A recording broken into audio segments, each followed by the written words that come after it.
집안이 넉넉했던 것도 아니고 젊어서 큰 사업을 한 것도 아닌데 자식들이 잘 커서 나이 들어서는 엄마, 아버지, 이제 일 그만하세요 하면서 효도하고 집 용돈, 여행까지 챙겨드리는 집이 있는가 하면 반대로 자식이 둘, 셋 있어도 연락이 끊기거나 마음으로나 돈으로나 도움을 받지 못하고 혼자 노후를 버티는 분들도 있습니다.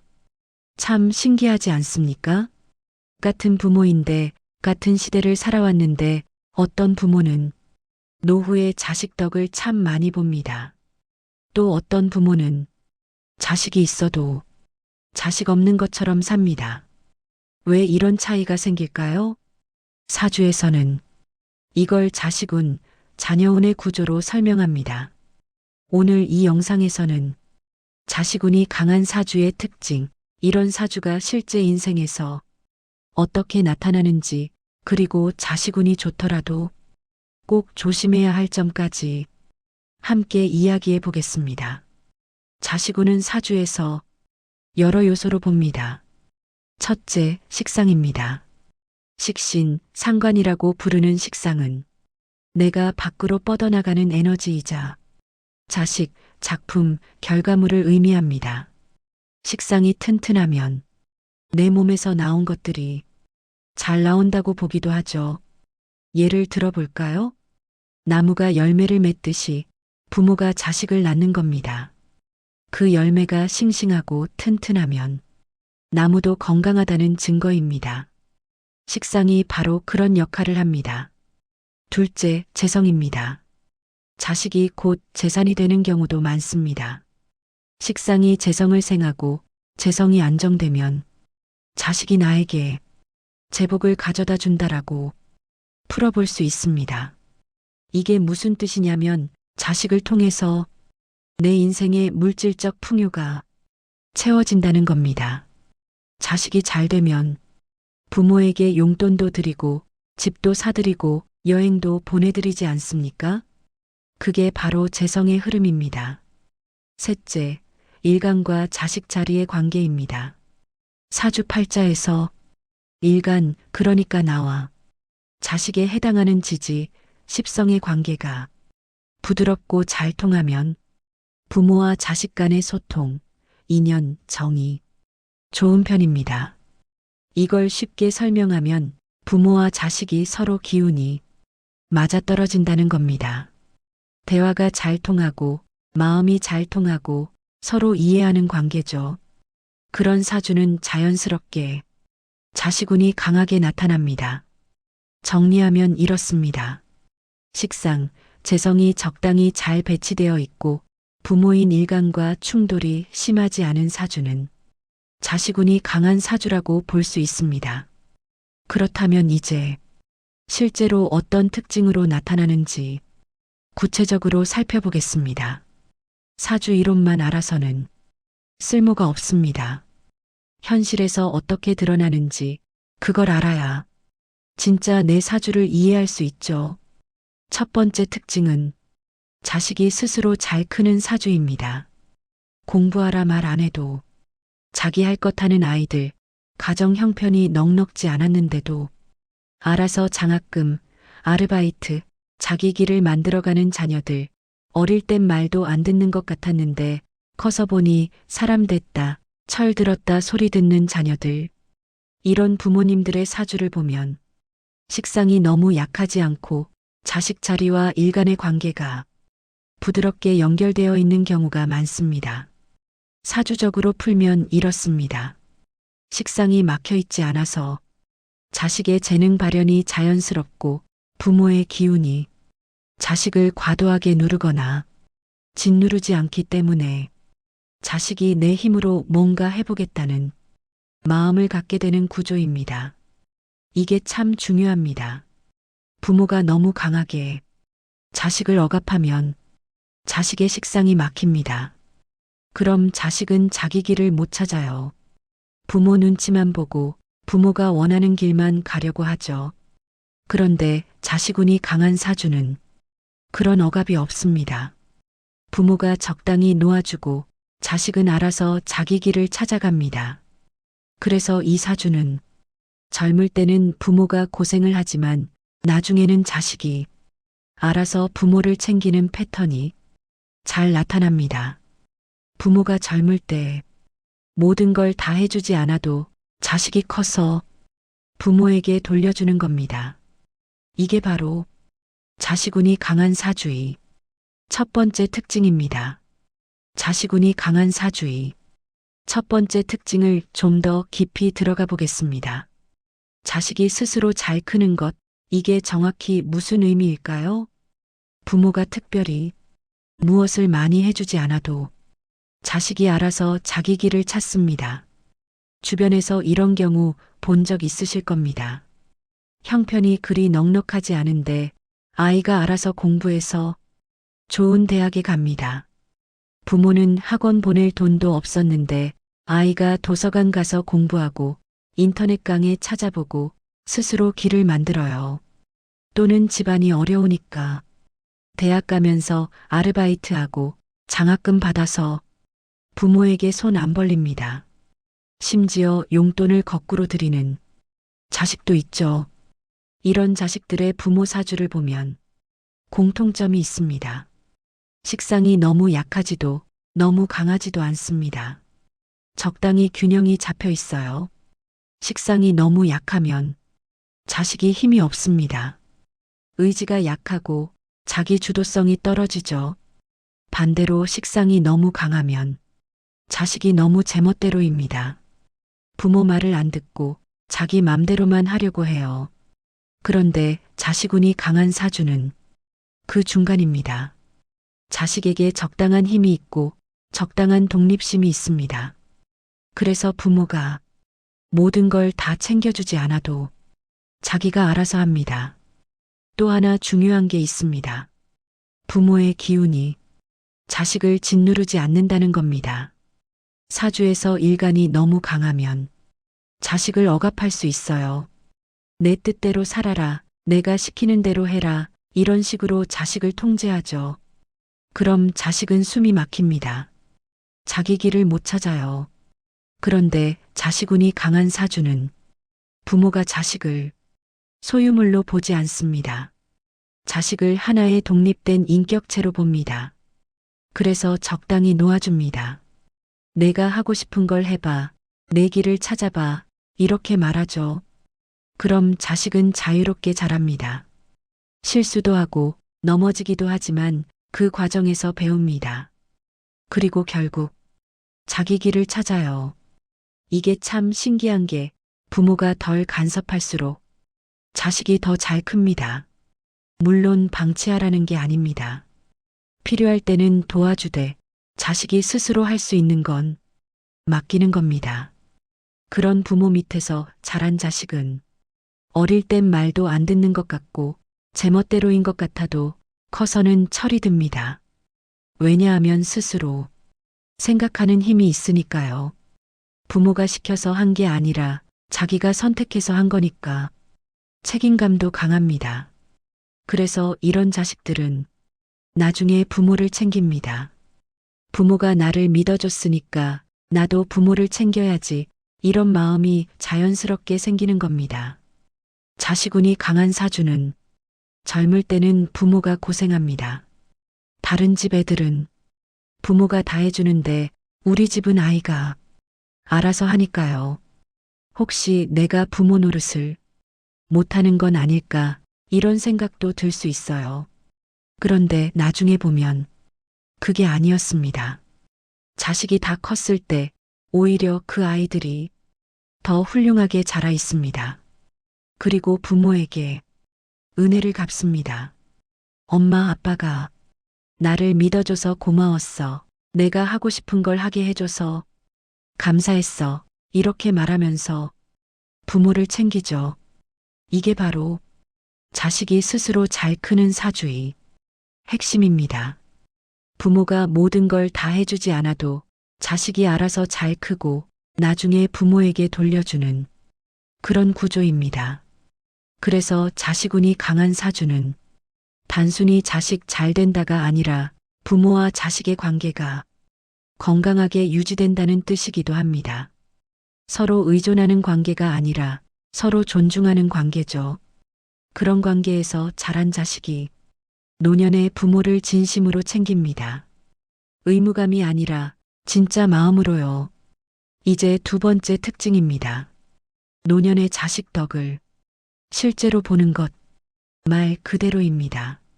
자식운이 강한 사주라고 해서 무조건 부자가 된다는 뜻은 아닙니다. 자식이 재벌이 되고 대기업 임원이 되고 그런 걸 말하는 게 아니에요. 하지만 이런 공통점은 분명히 있습니다. 첫째, 자식이 경제적인 도움을 줍니다. 생활비, 용돈, 여행, 병원비 등을 맡아주는 경우가 많아요. 부모가 나이 들어서 일을 못하게 되면 자식이 알아서 챙깁니다. 매달 용돈을 드리거나 집을 사드리거나 병원비를 부담하거나 이런 식으로요. 물론 자식이 엄청난 부자가 아닐 수도 있습니다. 그냥 평범한 직장인일 수도 있어요. 그런데 그 평범한 직장인이 자기 월급에서 부모님 용돈을 꼬박꼬박 드립니다. 이게 바로 자식 덕입니다. 돈이 많고 적고가 아니라 자식이 부모를 챙기느냐 안 챙기느냐가 중요한 거죠. 둘째, 자식이 정서적인 지지가 되어줍니다. 자주 연락하고 찾아오고 부모를 혼자 두지 않습니다. 나이 들면 외로움이 큽니다. 돈이 있어도 자식이 연락 안 하면 부모는 외롭습니다.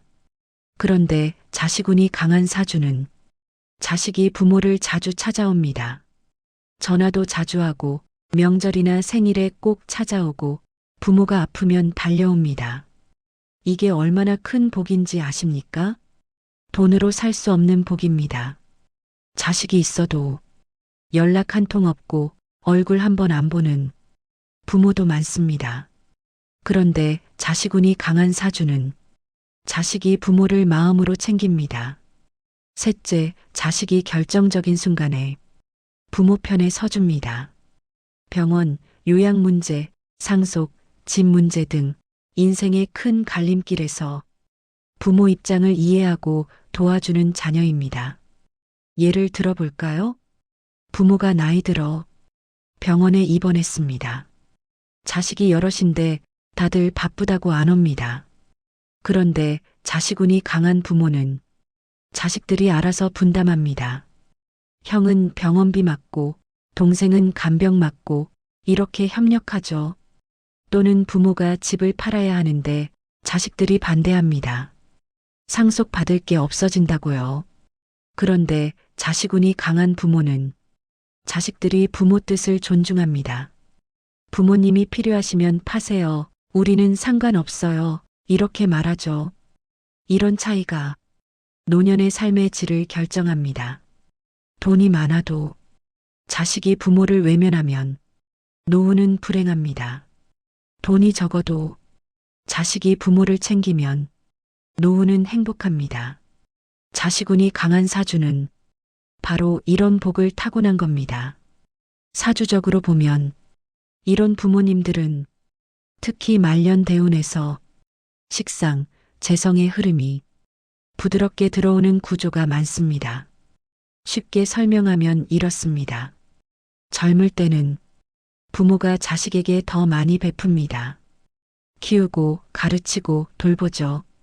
그런데 말년으로 갈수록 자식이 부모 쪽으로 재성과 정을 되돌려주는 흐름이 강해지는 구조입니다. 이게 참 신기한 게 사주에 이미 그렇게 짜여 있어요. 젊을 때는 내가 주는 시기, 늙어서는 받는 시기, 이렇게요. 그래서 자식운이 강한 사주는 젊을 때 아무리 고생해도 말년은 편안합니다. 자식이 알아서 챙기니까요. 이게 바로 노후의 자식 덕에 호강하는 사주의 전형적인 패턴입니다. 물론 모든 게 완벽하게 맞아떨어지는 건 아닙니다. 자식운이 강해도 자식과 사이가 안 좋으면 소용없습니다. 또 자식운이 강해도 부모가 자식을 너무 억압하면 그 운이 막힙니다. 그래서 다음 내용이 정말 중요합니다. 자식운이 강한 사주의. 숨은 조건이 있습니다. 바로 부모의 태도입니다. 사주에 아무리 좋은 운이 있어도 부모가 그 운을 막으면 소용이 없어요.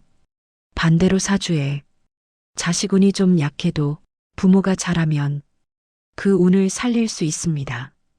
그래서 이제부터 할 이야기가 오늘의 핵심입니다. 자식운이 강한 사주를 가진 부모들이 공통적으로 가지고 있는 태도, 그리고 자식운을 살리는 방법, 이걸 알아야 진짜 노후의 자식 덕을 볼 수 있습니다. 여기서 아주 중요한 부분입니다. 사주에 자식운이 좋게 잡혀 있어도 부모의 태도에 따라 그 운이 살아나기도 하고 죽기도 합니다. 이게 무슨 말이냐면 사주는 가능성일 뿐이라는 겁니다. 씨앗은 좋은데 땅이 나쁘면 싹이 안 나오죠. 자식운이 좋아도 부모가 그 운을 막으면 자식 덕을 못 봅니다. 그럼 어떤 태도가 필요할까요? 자식운이 강한 사주를 가진 부모의 공통적인 태도를 보겠습니다. 첫째, 자식을 내 소유물로 보지 않습니다. 사주에서 식상은 내가 낳았지만 밖으로 나가야 하는 기운입니다. 쉽게 말해 자식은 내 것이 아니에요. 내 몸에서 나왔지만 독립된 인격체입니다. 자기 인생을 살아야 하는 존재죠. 그런데 많은 부모들이 자식을 소유하려고 합니다. 내가 낳았으니까 내 것이다. 내 말을 들어야 한다. 내가 원하는 대로 살아야 한다. 이렇게 생각하죠. 그럼 자식은 숨이 막힙니다. 자기 길을 못 찾아요. 부모 눈치만 보고 삽니다. 그런데 자식운이 강한 부모는 자식을 적당히 놓아줍니다. 내가 하고 싶은 걸 해봐. 실패해도 괜찮아. 내 인생이니까. 이렇게 말하죠. 그럼 자식은 자유롭게 자랍니다. 그리고 나중에 부모에게 돌아옵니다. 강제로 붙잡은 게 아니라 자발적으로 돌아오는 거예요. 이게 진짜 자식 덕입니다. 둘째, 젊을 때 무리해서 자식에게 다 쏟지 않습니다. 이게 참 역설적입니다. 자식운이 좋은 사주는 이미 인연이 튼튼하기 때문에 부모가 너무 무리해서 희생할 필요는 없습니다. 많은 부모들이 자식 때문에 자기 인생을 포기합니다. 내 꿈, 내 건강, 내 행복 다 포기하고 오직 자식만 위해 삽니다. 그런데 그렇게 살면 나중에 어떻게 될까요? 부모는 완전히 지칩니다. 몸도 망가지고 마음도 망가지죠. 그리고 자식에게 이렇게 말합니다. 내가 너 때문에 이렇게 살았다. 내가 너한테 이렇게 희생했다. 이제 내가 날 챙겨야지. 이렇게요. 그럼 자식은 부담스럽습니다. 효도가 빚이 되는 거예요. 의무가 되고 짐이 됩니다. 그럼 자식은 부모를 피하고 싶어집니다. 그런데 자식운이 강한 부모는 자기 삶을 삽니다. 물론 자식을 챙기지만 자기 인생을 포기하진 않아요. 자기 건강도 챙기고 자기 취미도 갖고 자기 친구도 만납니다. 그럼 노년에 자식의 도움을 받아도 행복을 온전히 느낄 수 있습니다. 왜냐하면 자기 삶이 있으니까요. 자식한테만 의존하지 않으니까요. 그래서 자식도 편안하게 부모를 챙길 수 있습니다. 부담이 아니라 사랑으로요. 셋째, 자식에게 죄책감이 아닌 고마움을 심어줍니다. 이게 정말 중요합니다.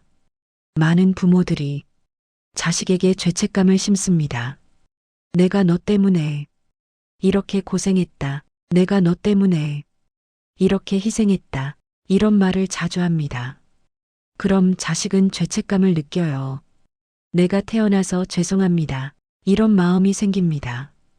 그런 마음으로는 진심 어린 효도가 나오지 않습니다. 그냥 빚을 갚는 것처럼 의무적으로 할 뿐이죠. 그런데 자식운이 강한 부모는 자식에게 고마움을 심어줍니다. 그래도 내 덕에 여기까지 왔다. 내가 있어서 행복했다. 내가 커가는 걸 보면서 힘을 얻었다. 이렇게 말합니다. 그럼 자식은 어떻게 될까요? 고맙고 뿌듯합니다. 내가 부모님께 힘이 되었구나. 내가 부모님을 기쁘게 해드렸구나. 이런 마음이 생기죠. 그럼 나중에 자발적으로 부모를 챙깁니다. 책임감이 아니라 진짜 마음으로요. 사주적으로 말하면 자식운이 강한 사주는 이미 길은 놓여 있는 상태입니다. 부모가 그 길을 막지만 않으면 노년에 자식 덕을 보게 되는 구조가 많아요. 그런데 많은 부모들이 그 길을 스스로 막습니다. 자식을 소유하려 하고 자식에게 모든 걸 쏟아붓고 자식에게 죄책감을 심어주고 이러면 아무리 좋은 사주도 소용이 없습니다. 반대로 자식운이 좀 약해도 부모가 이 세 가지를 잘 지키면 자식 덕을 볼 수 있습니다. 사주는 가능성이고 선택은 사람이 하는 거니까요. 그래서 오늘 이 영상을 보시는 분들, 특히 자녀를 키우고 계신 분들은 이 세 가지를 꼭 기억하셨으면 합니다. 자식을 소유물로 보지 말고 무리해서 희생하지 말고 죄책감이 아닌 고마움을 심어주세요. 그럼 자식운이 약해도 노년에 자식 덕을 볼 수 있습니다. 그리고 자식운이 강하면 더욱 큰 복을 누릴 수 있습니다. 자식운이 좋다는 말은 단순히 내 자식 잘 된다, 여기서 끝나는 말이 아닙니다. 조금 더 깊이 들어가면 내가 이 아이와 오래도록 좋은 인연을 유지할 수 있다는 뜻이기도 합니다. 사주에서 자식운이 강한 사람은 자식이 스스로 길을 찾고 그 길 위에서 부모에게 다시 손을 내밀 수 있는 구조를 가진 사람입니다. 하지만 아무리 좋은 사주도 부모와 자식 사이에 말, 태도, 상처가 쌓이면 인연의 기운이 약해질 수 있습니다.